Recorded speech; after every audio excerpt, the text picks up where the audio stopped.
Mga igsuon na nakita karon sa ikatulong domingo sa Easter sa Cycle C. Ang atong ebanghelyo sa ebanghelyo ni San Juan naghisgot sa pagpakita sa atong Ginoo sa iyang mga apostoles diya sa ilang mga pagduduha o kahuyang. Atong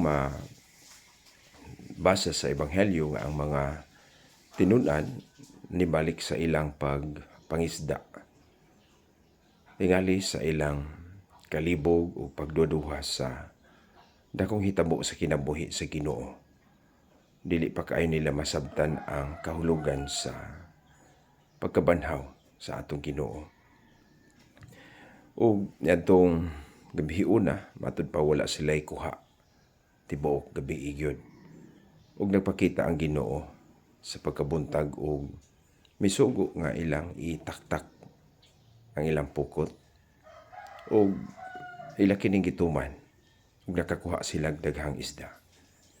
Kung atong tan-awon ang hitabo, dili lang tingali tungod kay aron makakuha sila. Ang ilang pagtuman nga misugot sila sa gisulti nining tao nga wala pa kaayo nila mailhi. Ug ang Ginoo man daay kadto. Ang ikaduhang importante nga makita nato mao ang iyang pakigistorya kang San Pedro. Then iyang gilahi sa ubang mga tinun-an ug iyang gipangutana makatulo. Gihigugma mo ba ako? O gitubag usab ni San Pedro, o Ginoo gihigugma ko ikaw. O katulo usab mingon ang Ginoo, ati man na ang akong mga karnero. Maisuon kining maong istoryas Ginoo kang Pedro usa kini ka pasabot sa iyang dakong pagsalig kang Pedro luyo sa iyang dakong sala sa paglimod kaniya makatulo. Matud pa, this is a healing process. Ang katulo niyang paglimod giayo usab naayo si Pedro pinagi sa katulo niya pagtubag nga, yes Lord, I love you. O mao nga gihatag ni sa atong Ginoo ngadto kang Pedro ang dakong responsibilidad sa pagatiman sa tibuok simbahan. Atiman na ang akong mga karnero. Kung ato puning tanawon sa atong tagsa-tagsa ka kinabuhi nga ang Ginoo makigtagbo ka nato diha sa mga sitwasyon, mga ordinaryong sitwasyon o sa mga sitwasyon nga kita naa sa pagduduha sama sa mga tinun-an nga managat na lang kita balik sa ordinaryo na andan nga trabaho.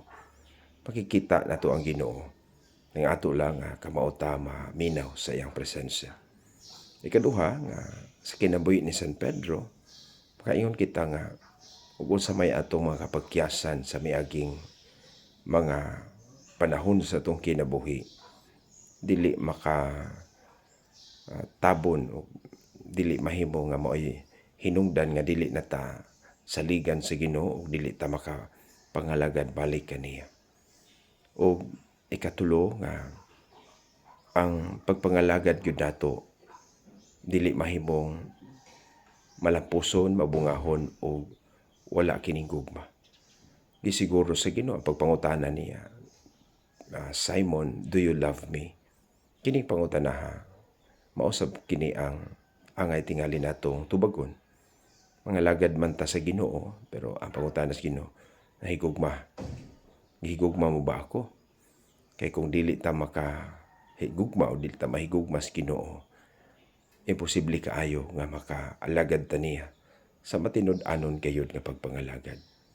Busa atong pangayon sa Ginoo nga sa atong kahuyang atong mabati ang iyang presensya ug andam punta mo tubag siyang hagit mga ita sa grasya nga mahigugma gayud kita kaniya. Kay diha lamang sa paghigugma sa Ginoo ang tinuod natong pagserbisyo, pagpangalagad ngadto sa katawhan. Sama ni San Pedro ang atong unang Santo Papa nga nagdumala sa tibok simbahan at timan na ang akong mga karnero. Natuman ni San Pedro tungod sa iyang akong gugma sa Ginoo.